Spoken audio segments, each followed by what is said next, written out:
Every detail, every design detail that we create as architects and as landscape architects is done with intention.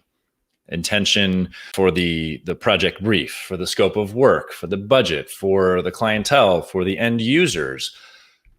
But how does intention factor into the rest of your day? We'll talk about that here on episode 3.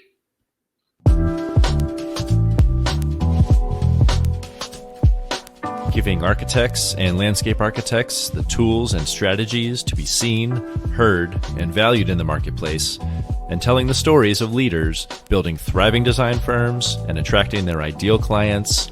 This is From Architecture to Profitecture. I'm your host, Jay Krakowski. Let's get started. Fellow and future Profitex, how are you? Welcome to the show. I want to dig right in and talk about an idea that I've been working on since the start of the year, and that is living and working with intention from the very second that I wake up. Starting the day, how do you create your morning? What intentions do you set as soon as you open your eyes there? Is the day purely yours, or do you let other things take it away? Do you let the world take control of your day before you can? And I'll talk about it in terms of being a design professional, but I also want to touch on just general life and how I think that setting your day for you first before you give it to anyone. And we're going to talk about little kiddos here, so don't worry, I haven't lost you parents yet, because I am one myself. But the notion of taking care of yourself first, of being intentional in the order that you begin your day. Now, for some of you, that might be centered around food. Hopefully, hydration first. That's something you should be thinking about all day. But at least that's how I start my day, is with water, H2O, and then very, very quickly followed with some sort of caffeine, usually coffee. But starting the day around food could be an intentional move that you make. The idea of meditation or planning your day, is that something that you have added into your routine long before you're even thinking about work, long before you're thinking about a project? Now, I won't say that I don't wake up thinking about projects some days. Maybe you do too. And if you're in the grind of a deadline, they may be invading your dreams as well. But the idea of making your mornings intentional so that you show up to your design work with the focus that it deserves, with the focus that your clients deserve. So in my case, again, hydration, caffeination. I've been alternating between exercise and just digging into my planner, quietly understanding the focus, or focuses, if that's correct, the correct plural, on what I'm going to get done that day, and or how that leads into my longer term weekly, monthly, quarterly goals. It's important to at least take a peek at those. If not every day, then are you setting a one day per week where you're looking beyond just what you have to scramble and do that day or that week to meet deadlines? Because if you're not, as weeks of that type of reactive behavior go on, that burnout becomes real. I know I experienced that, let's say over a year ago. I was being a lot more reactive and trying to start my JWK Design YouTube channel and trying to manage a 1 and a 3-year-old. I won't discount. We certainly can't discount that kids make taking control of your mornings that much more difficult. But as an example, what I've committed to this year is getting up long before they do, in the 5 o'clock hour. And for some of you, that might seem rough, but it might be something that you experiment with, just to get ahead of things, just to get a sense of priorities for the day, or just some quiet time to yourself before all the chatter of everything starts. And speaking of chatter, of course, I did want to touch on the cell phone. Yes, I do sleep with this next to my bed. It's not always the first thing I check. I try to be very intentional about not checking it first thing. Certainly not about opening an app checking the time, yes. Checking the weather, maybe. Digging right into email, digging right into social media. It's allowing the world to take control of your day before you can, and it's allowing those deadlines, or heaven forbid, a negative email from a consultant, from a contractor, from a client, to invade your mood for the day, but before you've been able to even get to work. It's something that I'm actively trying to keep out of those first few hours of my morning before I'm in my office or on the way to a site visit. And then once you're at work, let's talk about the intentions that you've created for your work environment. Now, we all may not have the luxury of a beautifully custom designed office space. You may be renting, you may be in a home studio or home office, as I am. But within those constraints, we're all perfectly capable and creative enough people that we can make the workspace certainly suited to our taste, but more so suited to productivity, suited to focus. That's as simple as trying the operative word, trying to keep a clean desk. I am guilty of letting piles pile up on my desk and then doing a clean sweep. So long as you're getting to that clean sweep at some point. I have found that the more and longer that the clutter remains, the tougher it is for me to stay focused, especially in the design concept phase. Detail and document production, not as much. I can zone in on CAD or on 3D modeling if the design is already worked out. But having a cluttered space and being clear about where I want a design concept to go don't always work. And I'd love to hear if that's been the case for any of you. Next about work environment would actually be audio, not just what you see, but what you're hearing. Is that music? Are you a podcast junkie? I'm a little bit guilty of that, but not when I'm designing, not really when I'm drafting, because the brain power that it takes to hear and comprehend and give attention to language is a huge distraction. So that's not something that I've found to be productive. I'd love to hear from any of you if that's the case. What I've also found is that music, unless it's purely instrumental, I can't even work with music. Now, in office spaces, a lot of times it's going to be on low in the background, but for me, I found it to be a distraction. Again, unless it's completely instrumental, say something electronic. Something new that I found that I did want to share with you, Brain.fm. Yes, it's music, but it has been scientifically studied and tested, and they've actually incorporated what's called binaural beats, which is kind of an oscillating low frequency pattern behind there, which does something with your brainwaves. It can set your mood, and in this case, focus. You can see this guy jamming away with headphones at the computer, and especially in 3D modeling or in drafting details or plans. I found that to be remarkably effective at helping me zone in. I've tried relax a little bit, the sleep, wearing earphones while I sleep, certainly listening to music, that doesn't necessarily work for me. But I would invite you to check this out. Let me click on this. They've got all different kinds of styles, and I will also put I'll put a code in the comments if you're on Facebook or LinkedIn. I'll put a code in the comments. They're giving away 1 month free. They're not going to take your credit card information, and it's some Valentine's Day deal that they're promoting. That's when this is recording. Welcome if you're on the replay, by the way. So I will put a code in the comments there. But Brain.fm, I've found that to have any kind of music set the mood for my work environment, that has been extremely helpful, especially when it comes down to focusing and cranking out detailed permit documents. So I'll leave that for you. That also leads into minimizing distractions. We just talked about music and voice and language, whether that's on a podcast or whether that's from coworkers or from other people in the space. If you happen to be in a co-working space, Are you intentional about what you're allowing into your environment, and that could act as a distraction and keep you from getting done what you need to get done, certainly, but more critically, turning a 2-hour task into a 4 or 6 hour task.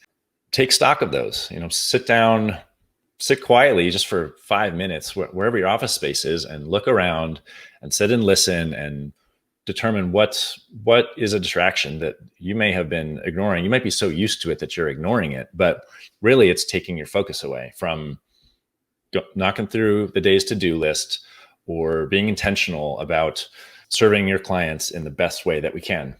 I turn off my phone. I turn rather the phone on to do not disturb mode from time to time throughout the day if I need to get design work done. It's not always possible. I know we have clients that need us, but that's something to try out. I've found it to be beneficial when I've got no phone hours, so to speak, where they can leave a voicemail. The email is always there, but the phone isn't buzzing at each and every instance. Notifications also come into play on your computer, and I can't totally speak to the Windows environment, but if you're in a Mac Apple environment, as I am, every little thing, if you have notifications on, the top right corner of your screen will be dinging and flashing banners all day long.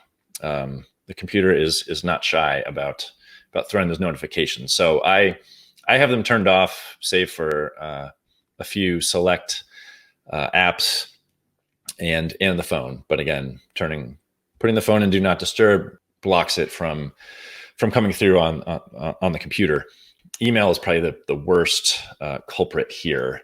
Do you really need email notifications every time an email comes in? Because we've all got not just spam, but newsletters that we've signed up for, or products that you've bought, services that you've bought in the past. You're tagged onto their email list, and they're sending you stuff periodically, if not daily. Go through those, and do you need notifications on one?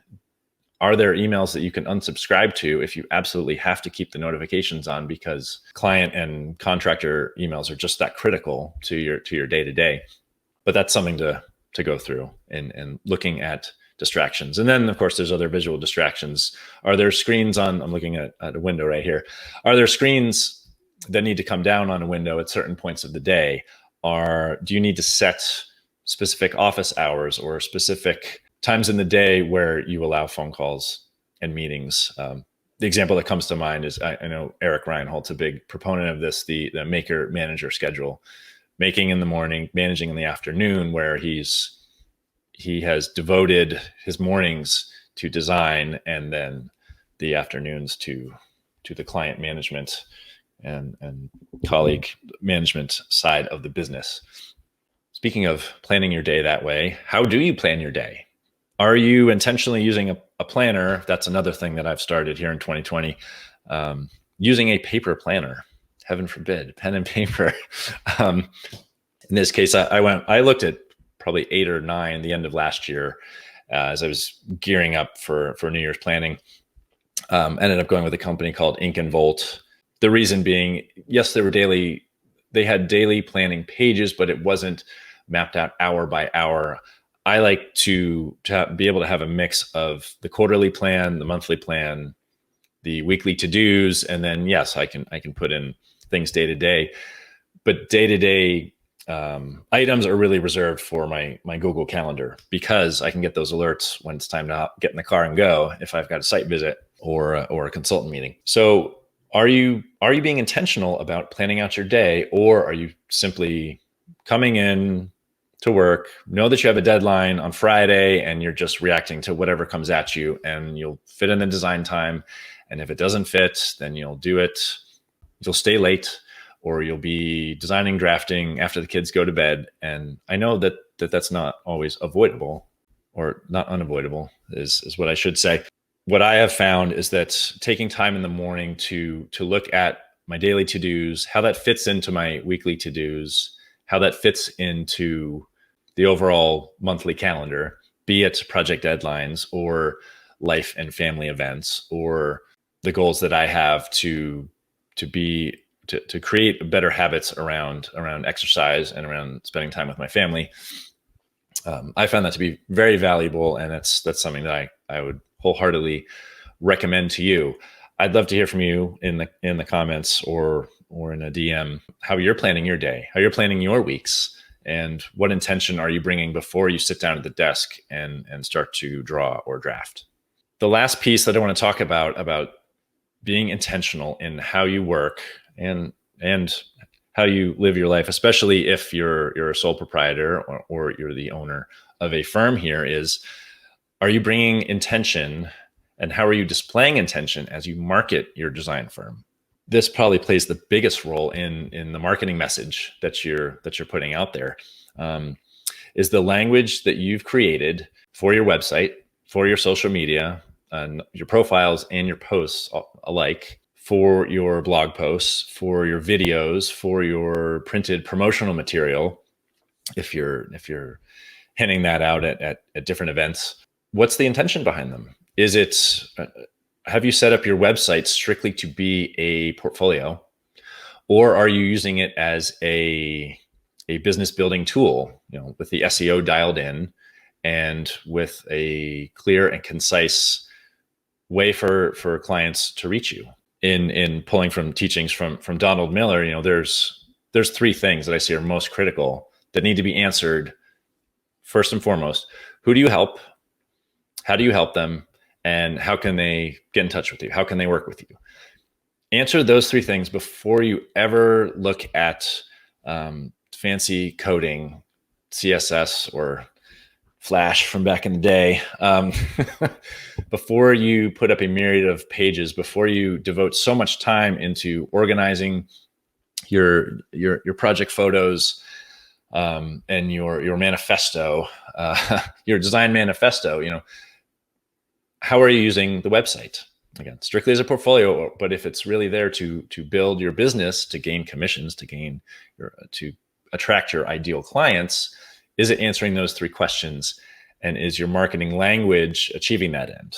And then as you look at social media and dig into the posts that you make on a daily or weekly or monthly basis, and if you're starting to incorporate video, which I'm such a big proponent of, are you being intentional when you post? Or are you simply coming at it from the viewpoint of, well, I just need to post. They say you're supposed to post once a week. They say you're supposed to post every day. So I'm just going to put something up there, a photo with no caption or a quote without relaying how it impacts you or your viewpoint on it. Or if you're sharing an article from somewhere, what's your take on it? Potential clients want to know, they want to get inside your brain before they sign a contract. And by only showing them the pretty pictures, it's only giving them half the story. So the language that you use on all these digital platforms and all your digital media is crucial, and it needs to be well thought out and very intentional. I don't know if I've overused the word intentional on this show, but that was my intent. So to that end, I am very excited to announce that March 9th, I am releasing a course, and it will be free. Called Story, Script, Shoot. And the intention for this course is to look at the factors underneath your marketing language, underneath the message that you're trying to put out into the world on your website and within your social media, and ultimately within video, which is going to be the focus of this course. It will be free, but the catch is I am looking for your feedback. Good, bad, hopefully not indifferent.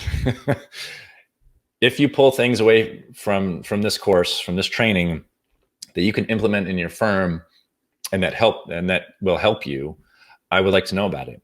If there are areas of the course that you would like to see improved or areas that could be added on at a future date, I'd love to hear about that. So that would be the only caveat. We'll be on the honor system here. It will be a 3-part video series. They'll be staggered out, and I'll block out the dates later on as we go. But certainly pencil in your calendar March 9th that training will begin. Now it's going to be hosted on a course platform. It's not going to be on Facebook or LinkedIn or an Instagram Live. It's going to be a dedicated platform for you to view the videos, for you to comment, for you to download worksheets. There will be homework because I want you to start implementing this in your business.